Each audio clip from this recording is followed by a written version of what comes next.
Saya terlambat tadi karena sudah terlalu lama tidak mengajar di S2 ini ya. Jadi saya pikir tidak dapat jadwal. Ini jadwal baru berarti ya.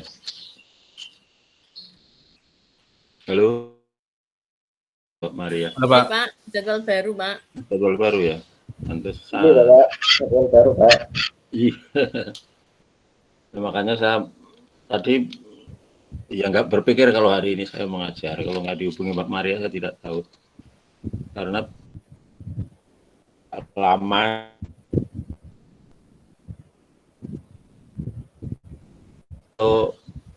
saya apa ini, manajemen keuangan apa manajemen strategik atau Manajemen strategik, Bapak. Oh, strategik ya. Hanya dua pengajar.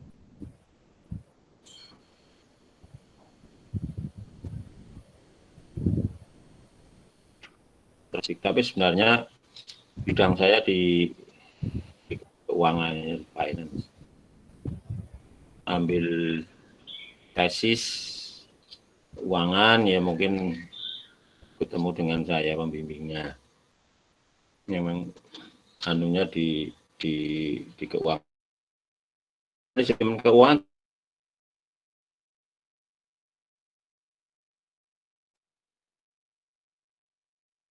kemarin dosennya siapa?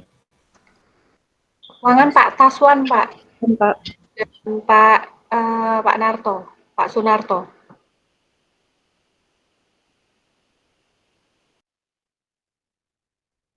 Strategik ya, nanti kita ambil materinya dulu. Seluruh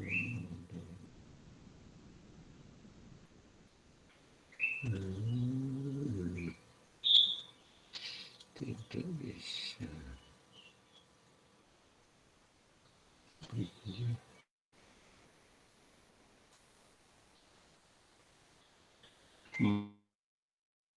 Ini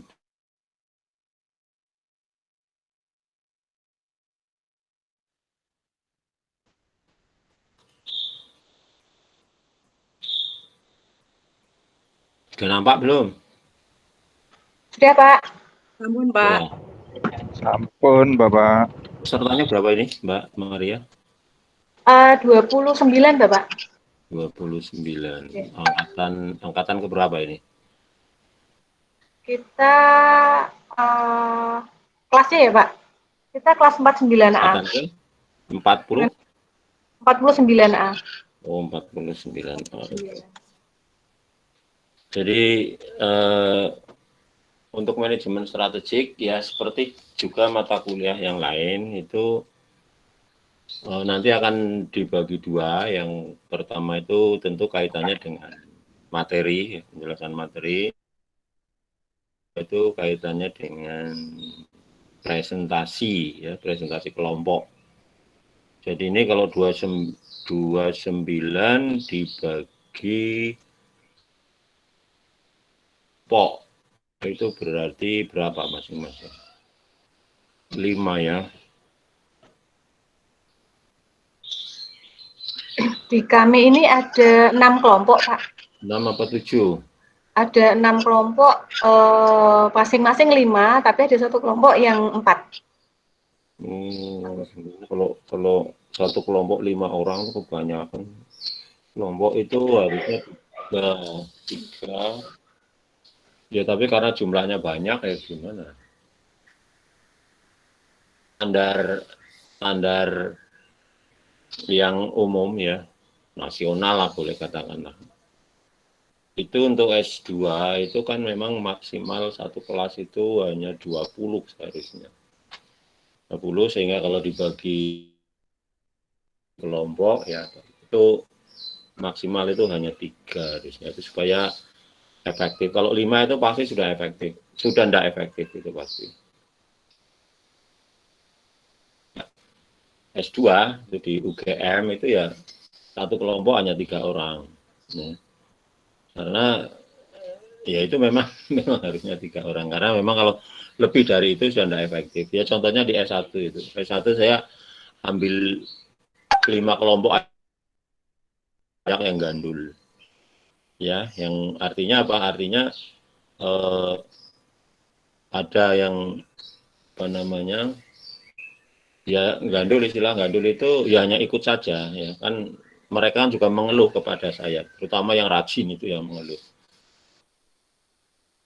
Ya itu biasanya enggak semuanya, tapi mudah-mudahan tidak seperti itu, karena itu kan di S1, kalau di S2 ya mestinya enggak.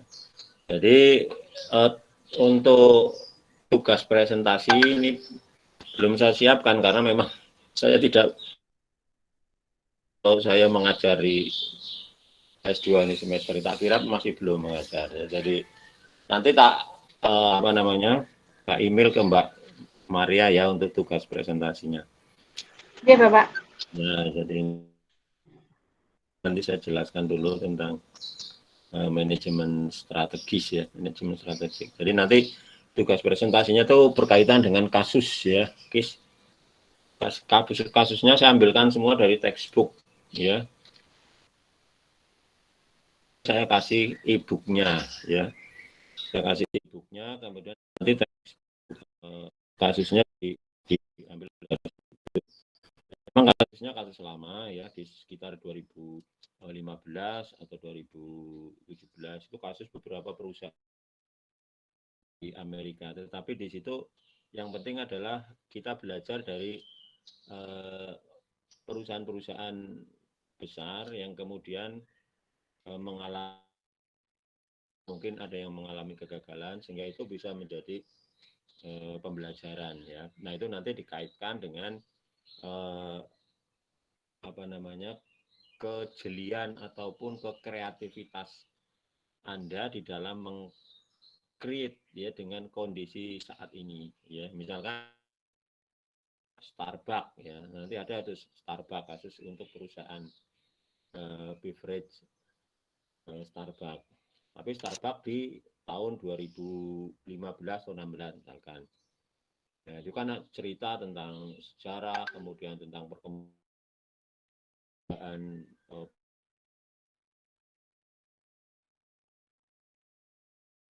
Starbucks itu. Nah, itu nanti di dalam diskusi Anda coba linkkan dengan kondisi saat ini ya untuk Starbucks itu ya, sehingga itu nanti bisa menjadi bahwa Starbucks menjadi besar itu seperti apa, bagaimana proses perjalanannya, manajemennya bagaimana, pemasarannya gimana, kemudian juga penentuan pangsa pasar dan seterusnya. Starbucks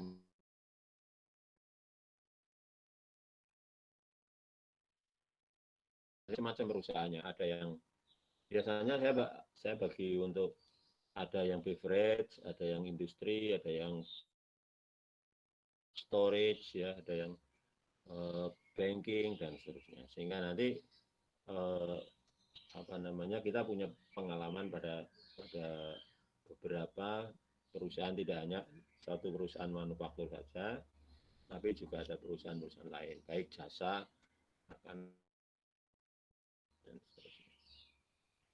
Oke itu ya, dan gambarannya seperti itu ya, sehingga nanti kita punya apa, jadi nanti ini kasusnya lama ya, enggak apa-apa ya, dulu saya waktu kuliah tahun 92 sambil itu kasusnya aja kasus tahun 80-an ya, dari kasus tahun 80, tahun 70 itu waktu setelah apa namanya, masa krisis tahun 70, untuk proses pembelajaran, tapi lalu dilingkan dengan kondisi pada saat itu, yaitu existingnya ya sekarang. Jadi waktu itu tahun 92 ya, ingat saya presentasi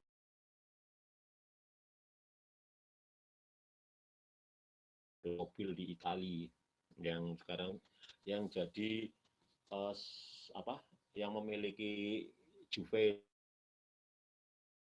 itu jadi Juventus gitu. Nah, tahun berapa itu, tahun 80-an, tapi kemudian dilingkan dengan kondisi Fiat pada tahun 92 pada saat itu. Ya, itu.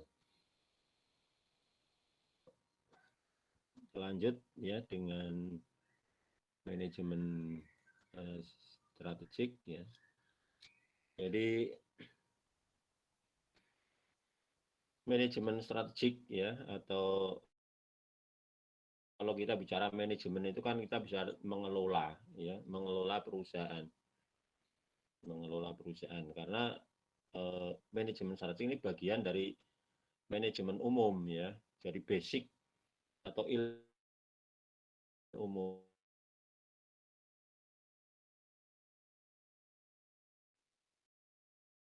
Itu menjadi spesifikasi khusus ya, misalkan manajemen pemasaran itu khusus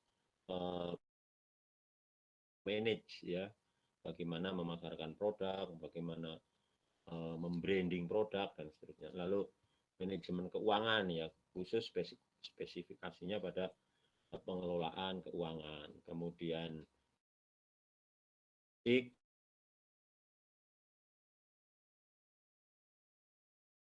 bakunya adalah manajemen umum. Lalu dari pemahaman terhadap manajemen itu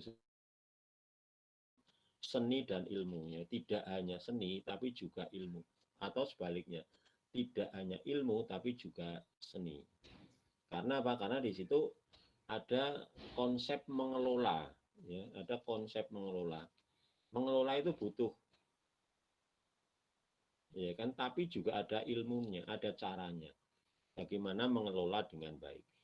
Kenapa demikian? Karena yang dikelola itu adalah sumber daya, ya beraneka sumber daya yang berbeda-beda, yang mempunyai karakteristik berbeda, apalagi sumber daya manusia itu kan orang-orang yang ada di dalamnya itu memiliki latar belakang pendidikan yang berbeda, agama yang berbeda, suku yang berbeda, dan macam-macam.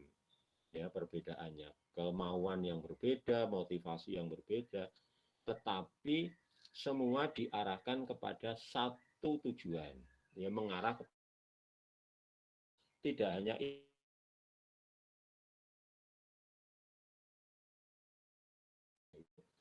tetapi juga butuh seni, ya. Seni supaya sumber daya yang berbeda-beda itu mengarah kepada satu tujuan. Itulah maka manajemen itu disebut sebagai seni dan ilmu, ya. Seni dan ilmu untuk mengarahkan tindakan pekerjaan ya, melakukan ya pekerjaan dengan menggunakan sumber daya yang ada. Dengan kata lain ya, ada sumber daya manusia, ada sumber daya bahan, dan seterusnya. Itulah maka di situ ada orang yang bekerja sama karena mengelola melalui kegiatan yang dilakukan oleh orang lain. Jadi di dalam manajemen itu mesti tidak sendiri, mesti ada orang-orang kerjasama di mana orang-orang itu memiliki karakter yang berbeda-beda, tetapi mengarah kepada satu tujuan yang sama, ya tujuan yang sama. Nah tujuannya apa? Organisasi di mana mereka itu melakukan kegiatan, ya, atau mereka melakukan aktivitas, ya mereka melakukan kegiatan, ya. Jadi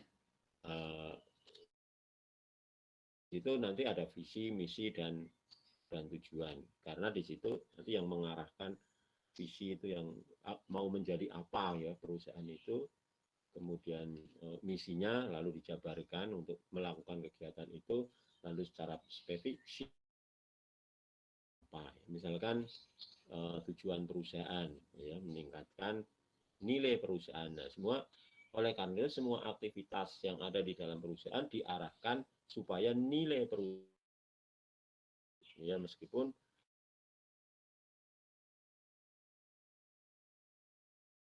ini ya strategi perusahaan ini adalah rangkaian tindakan yang dengan tindakan ini manajer dapat bersaing ya dan mencapai profitabilitas yang unggul ya. Biasanya adalah ukuran daripada keberhasilan satu strategi, ya, satu perusahaan itu biasanya diukur dari besarnya profitabilitas yang dihasilkan oleh perusahaan. Itu bukan tujuan, tapi itu adalah indikator untuk mengukur keberhasilan, ya, atau kesuksesan dari suatu perusahaan. Ya, ini harus dipahami, ya. Jadi profitabilitas itu bukan tujuan, tetapi itu alat, ya. Itu alat sebagai tolak ukur keberhasilan perusahaan. Ya sama aja kalau kita analogkan ikuti turnamen itu ada Liga Eropa, ada Liga Amerika Latin yang kemarin barusan selesai itu. Apakah mereka mengikuti turnamen itu tujuannya untuk memenangkan pertandingan? Ibaratnya begitu, memenangkan pertandingan. Ya, kalau hanya memenangkan pertandingan nggak usah ikut kompetisi Liga Eropa susah-susah, ya. Datang misalkan Italia, ya, mau jadi juara, kalau tujuannya memenangkan pertandingan nggak usah susah-susah ikut Liga Eropa, ya. Datang saja ke Indonesia, PSSI ditantang, udah pasti menang, iya kan? Udah pasti menang. Nah, tetapi tidak membuat nilai Italia itu akan meningkat, tidak. Ya, maka itulah yang tadi saya analogkan. Jadi tujuan dari mereka mengikuti kompetisi itu bukan untuk memenangkan pertandingan, tapi menjadi the best, yang terbaik. Sehingga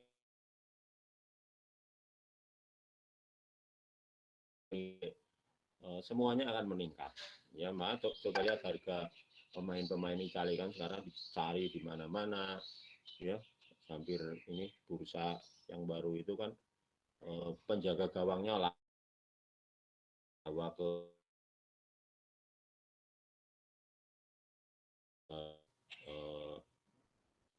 kaptennya itu, ya, kaptennya, tetapi kelihatannya masih bertahan di Juve. Langsung harganya. Jadi ukurannya Pak itu. Jadi untuk bisa meningkatkan nilai, ukurannya bahwa timnya itu berkinerja baik, dia memenangkan setiap pertandingan dengan gol-gol yang diciptakan. Tambahan daripada profitabilitas. Sehingga di sini supaya perusahaan itu unggul, ya maka dia harus bisa memenangkan persaingan, ya. Tindakan-tindakan yang dilakukan itu harus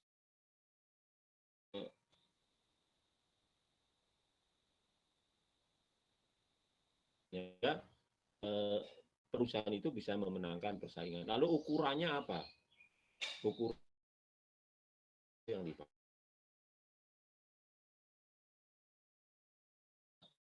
Sehingga profitabilitas ini dilihat sebagai apa? Sebagai kinerja daripada perusahaan.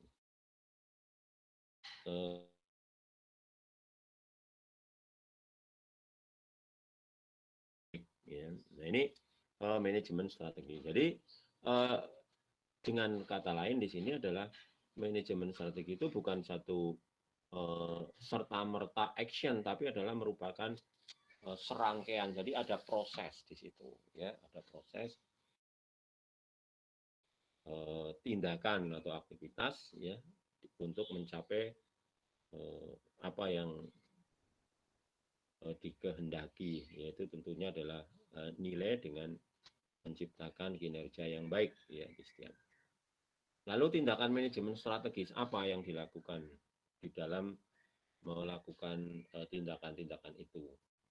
Yang pertama adalah bagaimana memposisikan perusahaan di pasar. Nah ini manajer harus tahu, ya, posisi perusahaan di pasar itu posisinya sebagai apa? Sebagai leader, follower, ya.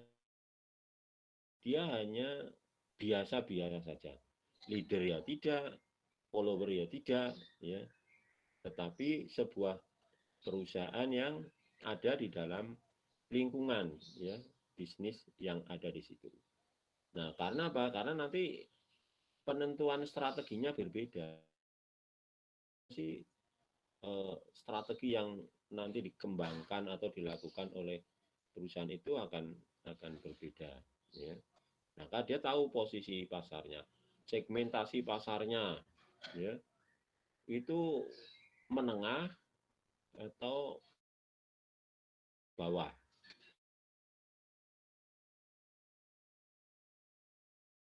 Pasti strateginya juga berbeda.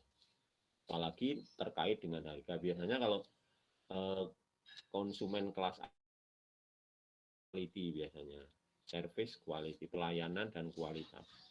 Harga itu tidak terlalu dipikirkan biasanya. Yang penting adalah kepuasannya dia terhadap pelayanan dan kualitas produk yang diinginkan konsumen. Berbeda dengan yang di bawah ya, kelas bawah. Kalau kelas bawah itu sensitif sekali terhadap harga. Maka kalau di demand ya permintaannya itu harga bergeser sedikit aja permintaannya akan berubah banyak. Jadi elastisitas harga tinggi ya, tetapi kalau yang segmen menengah ke atas itu rendah. Jadi harga bukan satu-satunya faktor yang menentukan mereka mau membeli ya, tidak. Dan nanti di kelas menengah juga sama ya, biasanya kelas menengah itu juga kalau di mungkin elastisitasnya kalau kelas atas itu mungkin elastisitasnya kurang dari satu misalkan, menengah itu lebih dari satu, sehingga ada perubahan harga sedikit saja nanti harga permintaannya akan berubah banyak. Lalu bagaimana cara menarik pelanggan? Ini juga bagian dari tindakan dalam manajemen strategi. Bagaimana supaya pelanggan itu mau datang ke tokonya ya, perusahaan. Nah, ini berbagai cara dilakukan, ada promosi, ada pameran, ada bermacam-macam tindakan yang bisa dilakukan untuk menarik ya konsumen datang. Nah, untuk itu tidak akan lepas tadi kaitannya dengan terutama segmen pasarnya itu ada di mana. Nanti untuk menentukan bagaimana cara menarik pelanggan. Lalu tindakan selanjutnya adalah bagaimana cara bersaing ya melawan pesaing. Ini yang perlu kita, bagaimana kita melakukan persaingan dengan pesaing-pesaingnya. Nah, di dalam konsep bisnis yang modern ya, modern itu pesaing tidak boleh dimatikan. Ya, pesaing harus dibiarkan berjalan bareng, dibiarkan berkompetisi, dibiarkan lari bareng, tetapi kita bisa lari lebih cepat ya dibandingkan dengan pesaingnya. Itulah yang nanti akan membuat kita menjadi unggul dibandingkan dengan. Lalu kinerja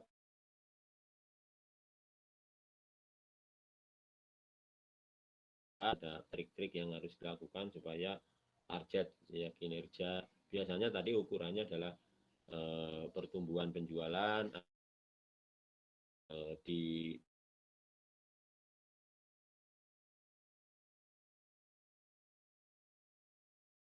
kinerja perusahaan. Tetapi kita bisa menggunakan ukuran yang normatif yang bersifat umum, yaitu dengan menggunakan industri. Jadi selama perusahaan bisa bekerja di atas rata-rata industri, ya itu berarti kinerjanya bagus, ya kinerjanya baik. Sehingga kalau atau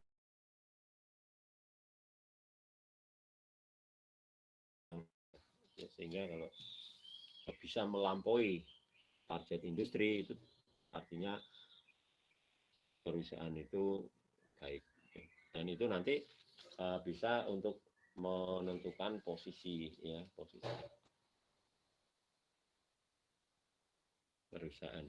Lalu selanjutnya bagaimana cara memanfaatkan peluang untuk menumbuhkan bisnis. Nah ini karena kegiatan bisnis ada peluang, tapi di sisi lain juga ada ancaman. Peluang itu hanya bisa diambil jika kita memiliki kekuatan. Tanpa kekuatan sulit ya untuk bisa merebut peluang. Oleh karena itu tahu harus.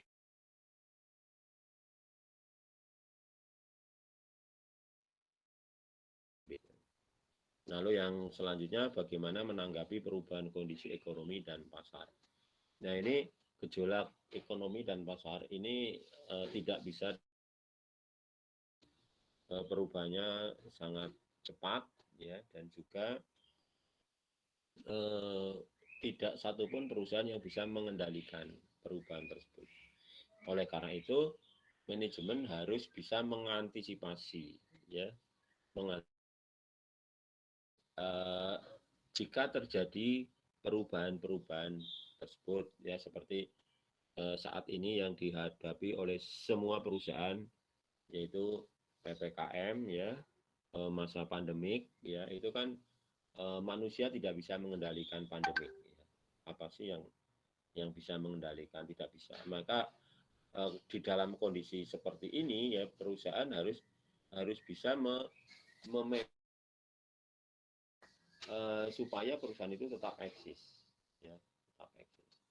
Nah ini karena perubahan kondisi yang memang tidak bisa dikendalikan dan tidak bisa dihindari.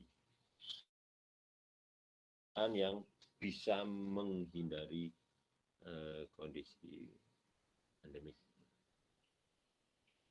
Proses manajemen strategi perusahaan terdiri dari akan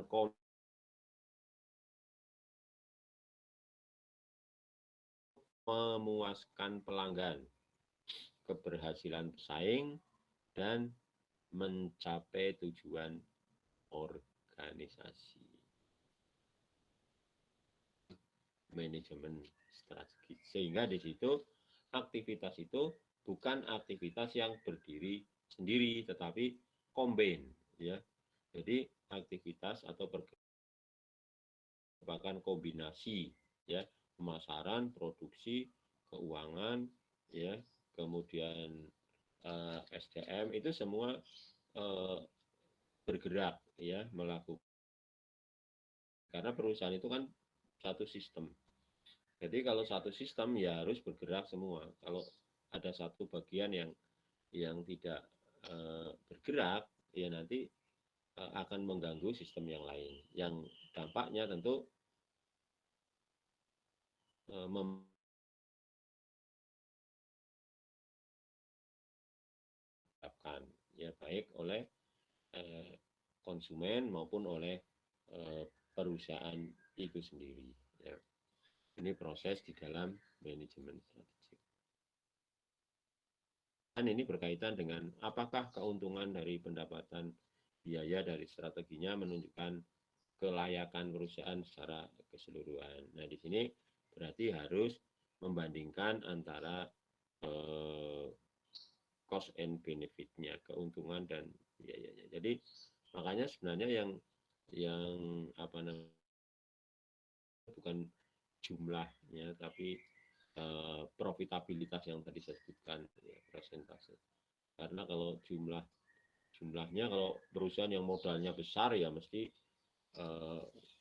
keuntungan ya, yang perusahaan kecil ya biasanya jumlah keuntungannya kecil. Tetapi besar kecil itu kan menunjukkan kuantiti ya, jumlah. Tetapi apakah itu efisien atau tidak ya, itu tidak hanya dilihat secara absolut ya, relatifnya.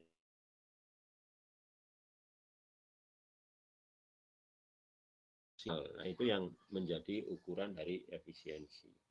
Maka ukurannya menjadi bukan lagi absolut tapi menjadi relatif. Ya, dari strategi yang sangat baik adalah ujian terbaik bagi manajerial yang sangat baik. dan resep yang paling dapat diandalkan untuk kesuksesan organisasi. Jadi strategi itu penting ya, tentunya adalah di sini eksekusi yang terbaik. Jadi yang sesuai atau yang paling pas, yang paling cocok dengan situasi dan kondisi. Karena kegagalan ya suatu strategi ketika diterapkan, strategi itu tidak pernah salah. Ya.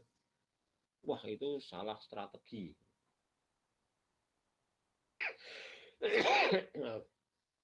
Yang salah bukan strateginya. Strateginya tidak salah. Tapi yang melaksanakan, yang menerapkan strategi itu yang salah. Karena strategi itu kan alat. Maksud alat disalahkan. Tapi salah kaprahnya itu di situ. Ya kan biasa kita salah kaprah. Seperti kalau orang Jawa itu yang godok wedang ya. Godok wedang, loh kok wedang kok digodok, wedang kan tinggal ngombe. Ya, tapi itulah itu salah kaprah. Jadi menjadi benar yang mestinya ya memasak air yang airnya tadinya belum dimasak menjadi matang. Jadi bukan masak wedang atau godok wedang itu kan begitu. Menanak nasi. Loh kalau nasi kan ya, nah tapi itulah menanak nasi jadi benar ya salah kaprah. Nah, kalau yang ditanak kan mestinya bukan nasi tapi berasnya. Tapi kalau menanak beras kelihatannya kan kurang luwes gitu loh ya, menanak nasi. Itu juga begitu. Wah,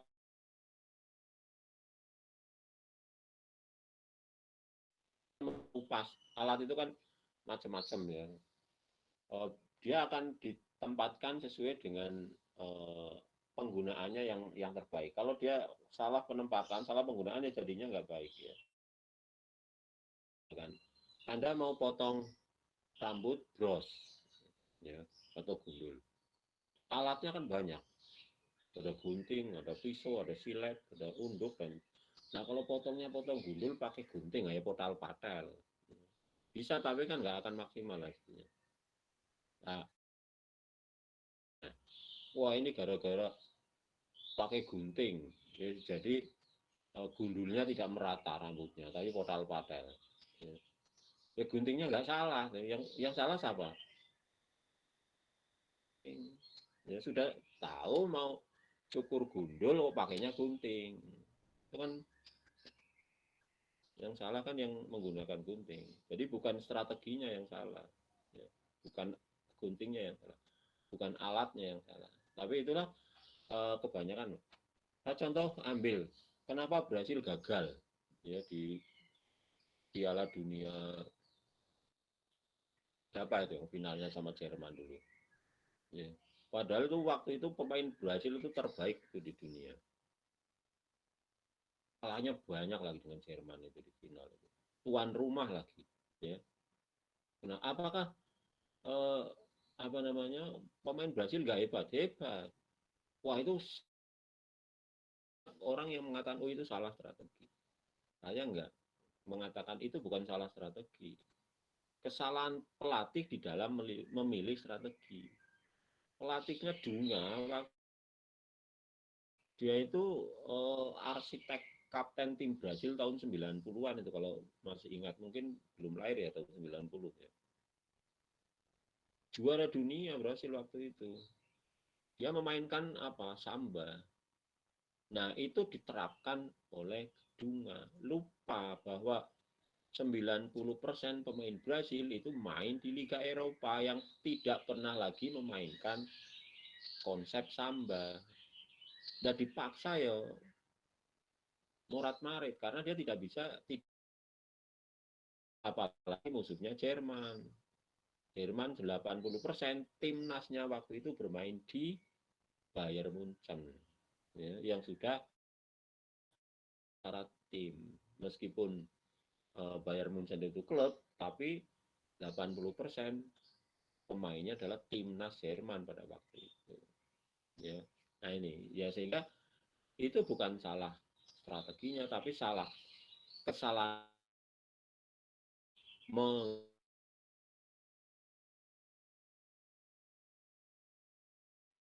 Samba ya. Padahal pemain Brasil hampir semuanya itu main di Liga Eropa. Ya 80% pemainnya dari Corinthians ya. Atau Flamengo yang main di Liga Brasil.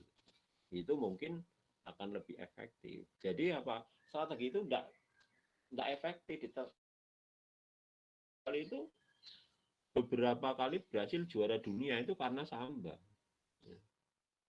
Nah, ini yang perlu kita pahami. Jadi strategi itu tidak salah ya, tetapi pemilihan maka eksekusi untuk strategi itu adalah kita harus memahami betul ya bahwa strategi itu tepat digunakan pada saat yang tepat. Nah, itu adalah kita di dalam atau manajemen di dalam menerapkan strategi. Nah, 5 tugas manajemen strategi. Ya. Istilah manajemen strategi mengacu pada proses manajerial untuk membentuk visi strategi, menetapkan tujuan, menerapkan dan melaksanakan strategi, dan kemudian dari waktu ke waktu memulai penyesuaian koreksi terhadap visi, tujuan, strategi, dan pelaksanaan yang dianggap sesuai. Prosesnya dimulai di awal, yaitu dengan pembentukan visi dan misi. Nah ini 5 tugas daripada manajemen strategi. Tahapannya adalah developing strategic vision and business mission. Jadi mengembangkan misi dan visi dan misi daripada perusahaan. Seperti tadi saya katakan, nih visi itu akan dibuat di bawah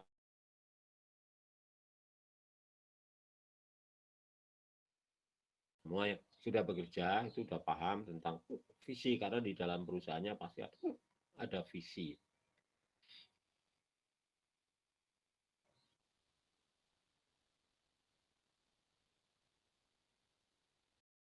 Siapa dan seterusnya.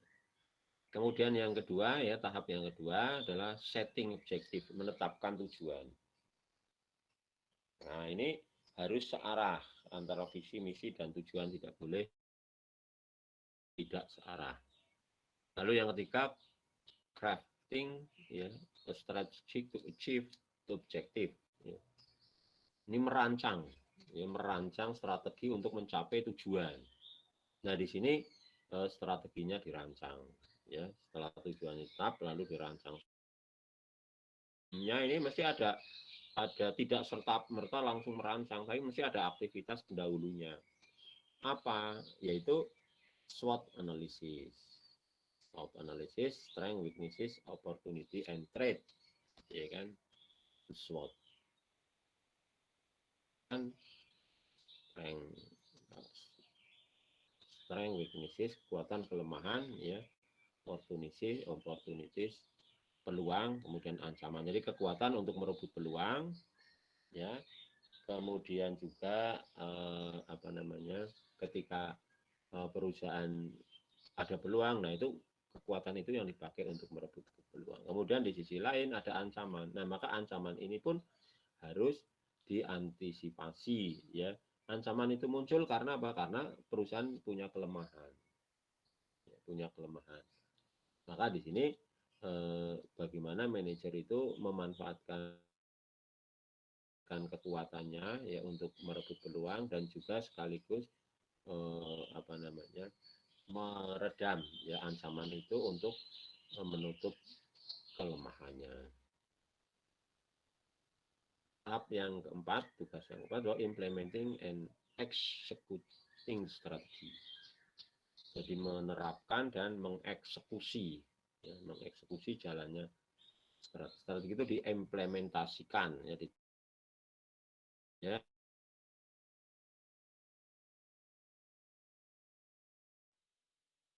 new developments and initiating corrective judgment. Ya, jadi menilai, memonitor, ya,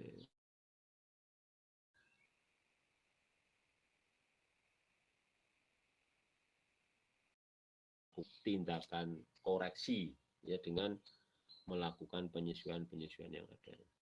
Nah, ini nanti kembali feedback ya ke depan.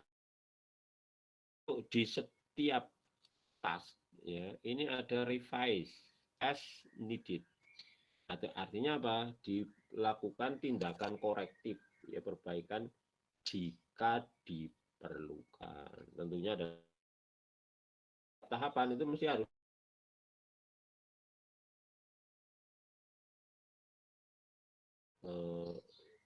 bisa dilakukan tindakan korektif. Yang task keempat itu improve. Implementasinya itu harus ditingkatkan atau dirubah jika memang tidak pas ya. Tadi yang seperti saya contohkan ya, karena Brasil itu timnasnya itu dengan pakai sambal, lah itu dirubah strateginya ya. Atau ditingkatkan dengan menyesuaikan dengan sumber daya yang dimiliki ya, yang kebiasaan, sehingga tidak memaksakan sesuatu yang sebenarnya tidak pas ya buat perusahaan. Nah, revisi ini bisa dilakukan baik di tahapan tugas 1, 2 maupun 4. Ya, revisi itu dilakukan jika dibutuhkan. Ya, jika dibutuhkan. Maka di situ ada adjusted atau adjustment, ada penyesuaian atau disesuaikan. Buatan atau implementasi strategi terdiri dari 5 tugas manajer yang saling terkait ya, sebagai berikut. Nah, ini penjelasannya. Membentuk visi strategi tentang ya, di sini adalah untuk memberikan arahan jangka panjang. Gambarkan perusahaan seperti apa yang ingin dituju perusahaan dan berikan organisasi tersebut tindakan yang Nah, itu tahapan pertama, yaitu membentuk visi strategis. Jadi ada gambaran yang akan diarahkan dan setiap karyawan harus memahami, ya harus memahami. Jangan sampai ada satupun karyawan yang tidak tahu ketika ditanyakan visi organisasi. Semua karyawan harus tahu, dari yang level bawah sampai dengan level manajerial. Ya, maka di sini sosialisasi terhadap strategi, sosialisasi terhadap menjadi bagian yang sangat penting ya untuk mendukung keberhasilan perusahaan itu sendiri. Lalu yang kedua, menetapkan tujuan. Nah, di sini mengubah visi strategis menjadi hasil kerja spesifik untuk dicapai oleh perusahaan. Nah, ini tentu ada tahap-tahapannya. Karena kalau visi itu kan, apalagi visi strategis itu kan jangka panjang. Ada tahapan-tahapan ya dari tujuan yang secara bertahap juga harus tercapai, dari tujuan jangka pendek menengah jangka panjang. Lalu yang ketiga, membuat strategi untuk mencapai hasil yang diinginkan. Nah, ini tentunya setelah melakukan SWOT analisis ya, untuk mencari peluang, ancaman, peluang dan kekuatan dan kelemahan daripada organisasi tersebut. Lalu nanti dibuat metriknya ya, baik IFA/IFO metrik ataupun BCG metrik ataupun metrik yang lain yang digunakan sebagai dasar analisis ya untuk menentukan strategi apa yang akan digunakan. Lalu yang keempat, menerapkan dan melaksanakan strategi yang Nah, ini kadang-kadang kadang-kadang itu kita sering ya bisa mengatakan efektif, tapi kadang-kadang persepsi efisien dan efektif orang membedakannya itu tidak semuanya sama. Nah ini di dalam organisasi harus sama, ya. Harus sama. Tidak boleh berbeda ya, apalagi di dalam konsep efisiensi. Ya. Efisiensi itu seringkali kita melihat orang menerjemahkan ya atau mempersepsikan konsep yang kurang tepat, Jadi oleh karena itu di sini manajemen harus bisa membedakan apa efisien, apa itu yang disebut dengan efektif, lalu konsep efisien sendiri itu bagaimana. Nah itu manajemen harus bisa atau harus membedakan ya, mendefinisikan daripada efisien dan efektif tersebut. Ya. Oke, supaya ini karena jamnya kan jam pada mengantuk ya. Coba saya siapa yang paham, yang tahu, saya tidak tahu namanya ini siapa saja sih yang saya. Perbedaan antara efisien dan efektif itu apa sebenarnya? Siapa yang mau menjawab coba? Sama Mbak Maria. Saya tahunya hanya Mbak Maria. Coba Mbak Maria jelaskan. Iya, Pak. Ya, bedanya apa efisien dan efektif? Kalau efisien itu hubungan dengan budget ya Pak ya, mungkin ya Pak. Kalau untuk efektif itu, kalau efektif itu lebih ke waktu Pak dan tepat sasaran. Jawabnya yang jangan tegas gitu loh ya. Mbak Maria udah kerja di mana? Saya di kantor swasta Bapak.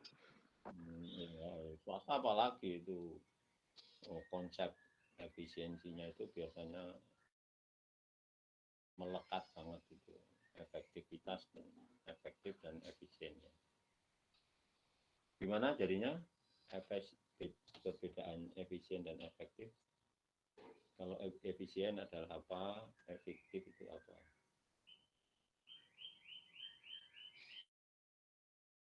Kalau untuk efisien itu menurut saya lebih ke ini Pak. Lebih ke atau mau minta coba Mbak Maria tunjuk temennya siapa yang kenal, saya nggak kenal soalnya.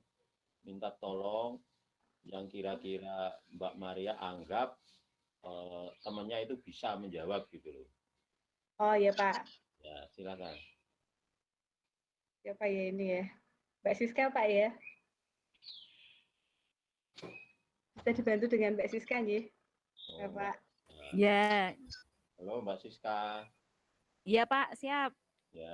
Ya silakan Mbak Maria dibantu. Kalau gini Pak, misalkan pakai contoh konkret apa pakai narasi Pak? Loh ya terserah pokoknya. Sepemahaman kan saya nggih Pak. Benar nggak salah ya, yang penting ya bisa kalau efektif itu melakukan sesuatu itu yang menimbulkan akibat berhasil gitu loh Pak. Jadi ada apa ya, aktivitas yang ada manfaatnya gitu. Kalau efisien apa? Kalau efektif, kalau efisien itu lebih pada melakukan sesuatu dengan cepat, terus meminimalkan pengeluaran atau meminimalkan waktu gitu loh Pak. Jadi itu kalau efisien menurut saya. Kerjanya lebih efisien, maksudnya bekerja dengan semua tuh hasilnya maksimal tapi pengeluaran itu minimal gitu loh Pak. Pengeluarannya minimal. Itu efisien. Ya, Itu efisien. ya. Kalau efektif itu lebih pada apa yang kita lakukan itu ada manfaatnya gitu loh, Pak. Oh, itu. Kalau yang dilakukan ada manfaatnya itu efektif. Nah, kalau Ya, efisien ada manfaatnya enggak? ada. Kalau efisien ada manfaatnya, tapi minimal gitu loh, Pak. Maksudnya yo. Jadi kita kan sering mengatakan itu toh di kantor atau di mana kita harus efisien, kita harus efektif. Efektif lebih pada tepat Susah, guna gitu, Pak. ya. Bekerjanya tepat gitu, Pak. Tepat guna gitu. Efektif. Ya, efektif. Enggak apa-apa, wong itu pendapat toh. Nggak ada yang benar karena itu semua itu persepsi ya. Tapi Yeah. nanti kan ada yang mengarah ke satu tujuan yang pada umumnya yang oleh setiap orang. Ya mempersepsikan berbeda-beda. Saya yakin semua itu mesti ngerti lah apa sebut efektif dan efisien. Cuma kita akan mengatakan kadang-kadang itu sulit. Ya. Itu maksudnya itu sebenarnya ngerti sama efektifnya kudunya ngene. Ya. Kan begitu. Saya yakin sama. Oke. Itu dari Mbak siapa? Maria satu lagi Mbak siapa tadi? Siska, Pak. Siska, Iya. Pak. Mbak Siska boleh. Wahyu. Mbak Siska boleh yang kira-kira dianggap bisa atau minta pendapat temennya nek menurut saya begitu nek menurutmu piye setuju gak gitu silakan sahabat temennya yang satu lagi yang Mas Thomas, Pak. Mas Thomas. Maria ya. Jadi Mbak Siska nggak boleh nunjuk Maria, nunjuk temennya lain lah. Mas Thomas, Pak. Oh, Mas Thomas, silakan. Mas Thomas, halo.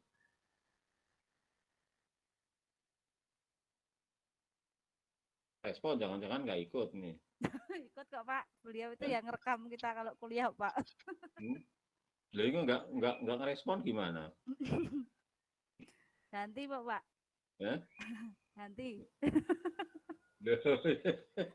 Mas Thomas. Mas Thomas kemana, ke? Ada kok, Pak. Gimana dong, cuma pasang status doang. Itu ketua kelas nanti lo ya, hati-hati lo ya. Yang pasang status dianggap nggak masuk lo ya. Jangan masuk. Ini laki apa perempuan, Pak? Bapak mintanya yang laki apa perempuan? Ya bebas aja, terserah yang kamu anggap bisa gitu. Nggak Yo, ini bisa semua, Pak. Ini pinter kabeh, Pak. Mbak Jumiati. Mas Thomas, jadi Mas Thomas nggak masuk ya, catat itu ketua kelas. Apa Mbak? Iya Pak, saya catat Pak. Gimana?